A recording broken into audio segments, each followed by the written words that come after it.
आदिवासी आमदार किरण लहामटे आपल्या बरोबर आहेत।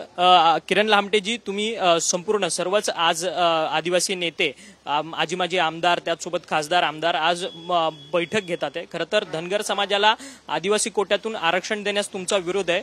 प्रामुख्याने कशा संदर्भातला हा विरोध आहे आणि काय मागणी आहे तुमची? आदिवासी समाजाचं जे आरक्षण आहे ते संविधानिक आरक्षण आहे। डॉक्टर बाबासाहेब आंबेडकरांनी आम्हाला घटनेनुसार संविधानिक आरक्षण दिलंय। असं आरक्षण फक्त एससी आणि एसटी साठी आहे। त्यामुळे यामध्ये कुणीही दुसरा समाज घुसू शकत नाही।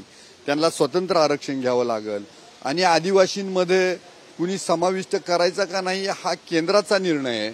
आणि त्यामुळे मला वाटतंय की धनगर समाजातील नेत्यांनी किंवा जनतेनं विनाकारण सरकारलाही वेठीस धरू नये, कारण हे होणच नाही।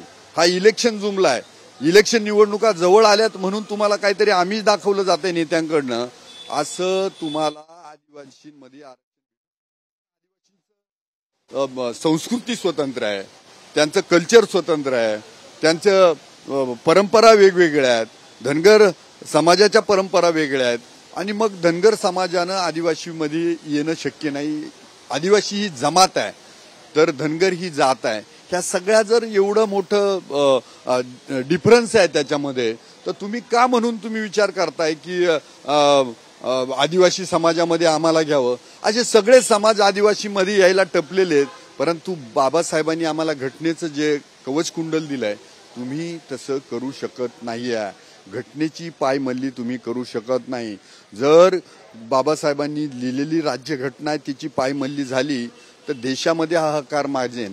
आणि आधीच लोक जे आरोप करतायत त्याला तुम्हाला सरकारलाही सामोरं जायचंय का, तो सरकारचा विषय आहे। त्यामुळे आम्ही 25 आमदार आणि आमचे 4 खासदार आम्ही एकत्र येणार आहेत आदिवासी, कारण आम्ही शेवटी एसटी आरक्षण आमच्या मागे होतं म्हणून आम्ही आमदार झालोय। आम्ही ज्या पदावर आहे ते आमच्या समाजामुळे आहे आणि त्या समाजाचं संरक्षण करणं हे आमचं काम आहे। शर्तीनं आम्ही पूर्ण आमदार एकत्र येऊन याचा मुकाबला करू आणि कुठल्याही परिस्थितीमध्ये आदिवासींच्या आरक्षणाला धक्का लागू देणार नाही। परंतु तुम्ही एक निर्वाणीचा इशारा पण दिलाय की जर धनगरांना जर एसटी आरक्षण दिलं तर आम्ही सर्वच आदिवासी आमदार आणि खासदार राजीनामे देऊ म्हणून, हे कितपत तुम्ही करून दाखवणार? तसा जर धनगरांसाठीचा GR काढला, खरं तर सरकारनं त्यांच्यासाठी स्वतंत्र GR काढा, कारण त्यांचे नेते पण म्हणताय धनगर नेते की आम्हाला खरं तर आदिवासींचं त्यांचं जे आरक्षण आहे ते नको आहे, आम्हाला आमचं 3.5% तर तसंच द्या। तर तुम्ही स्वतंत्र आरक्षण घ्या। जर चुकून सरकारनं तसा GR काढण्याचा प्रयत्न केला तर जे काही मुंबईला पाणी पुरवठा होतो तो आदिवासी भागांतूनच होतो। जे काही महामार्ग जात आहेत मुंबईला जोडणारे ते आदिवासी भागातूनच जात आहे। रेल्वे मार्ग जे मुंबईच्या दिशेने जात आहे ते आदिवासी भागातूनच जात आहे। आतापर्यंत एवढा सगळा आदिवासींनी त्याग केलाय आणि आता जर तुम्ही आमच्या बोकांडी बसाल तर आम्ही मुंबईचं पाणी बंद करू, तिथं जोडणारे जे रस्ते ते थांबवू, रेल्वेचे रूळ उखडून टाकू। ही सगळं तुम्हाला परिस्थिती निर्माण करायची नसेल तर आमच्या घटनेनं दिलेल्या अधिकारावरती तुम्ही गदा आणू नका।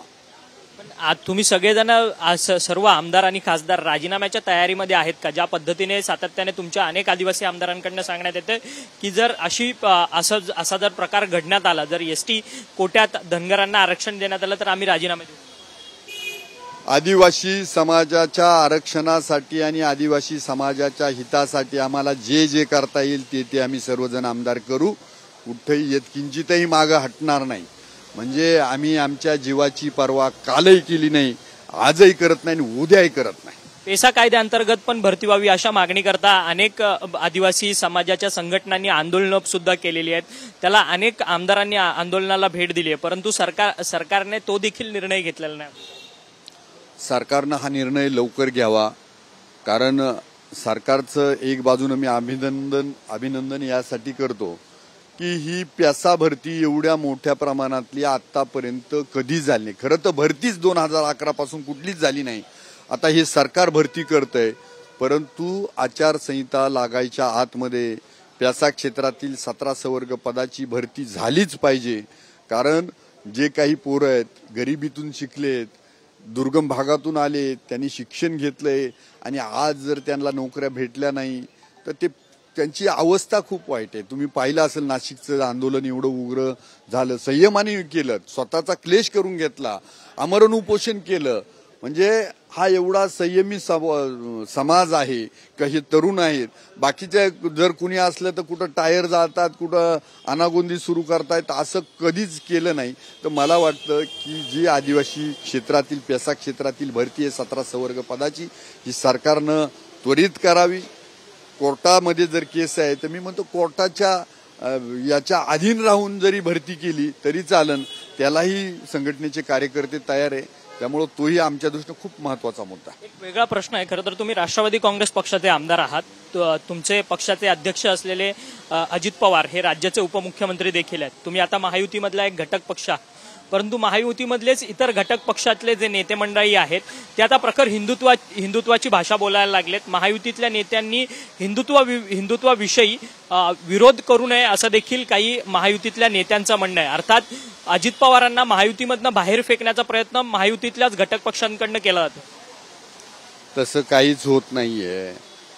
आदरणीय देवेंद्रजी फडणवीस असतील, आदरणीय मुख्यमंत्री एकनाथजी शिंदे असतील आणि आदरणीय अजितदादा यांचं खूप चांगलं बाइंडिंग आहे. खूप जोरात काम चालू आहे. अर्थमंत्री म्हणून अजितदादा खूप चांगला निर्णय घेत आहे. आदरणीय एकनाथ शिंदे यांनी पाहिलं असेल की ह्या 1-1.5 वर्षामध्ये इतके उत्कृष्ट निर्णय घेतले आहेत. आणि मुख्यमंत्री लाडकी बहिणी योजना तर सगळ्यात पॉप्युलर ठरलेली आहे. आदरणीय देवेंद्रजी फडणवीस साहेब सुद्धा ऊर्जा विभाग असतील किंवा अनेक क्षेत्रामधले खूप चांगले निर्णय घेत आहे. आणि मग एवढं सगळं बाइंडिंग आहे. त्यामुळं मला वाटते बाकीच्या गोष्टीवरती लक्ष द्यायचं आम्हाला काही कारण नाही आहे. आणि हा महाराष्ट्र शिवशाहू फुले आंबेडकर, राघोजी भांगरे यांच्या विचारांनी उभा झालेला महाराष्ट्र आहे. त्यामुळे त्या विचारांना आपण सगळेजण पुढे घेऊन जाऊया इतकंच. धन्यवाद, तुम्ही आमच्याशी बातचीत केली. खरं तर आदिवासी समाजामध्ये जर धनगर समाजाला समाविष्ट केलं तर आम्ही मुंबईचं पाणी अडवू, त्याचसोबतच आम्ही रस्ते अडवू आणि रेल्वे रूळ उखडू अशी एक धमकीवजा इशारा जो आहे आदिवासी आमदार किरण लहामटे यांनी आपल्याशी बोलताना केलेला आहे. व्हिडिओ जर्नलिस्ट गणेश मोरेसह अक्षय मंकणी, TV9 मराठी, मुंबई.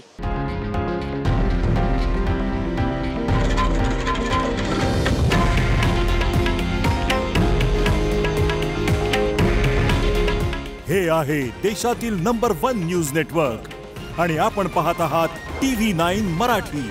काळजी तुमची, हित महाराष्ट्राचं.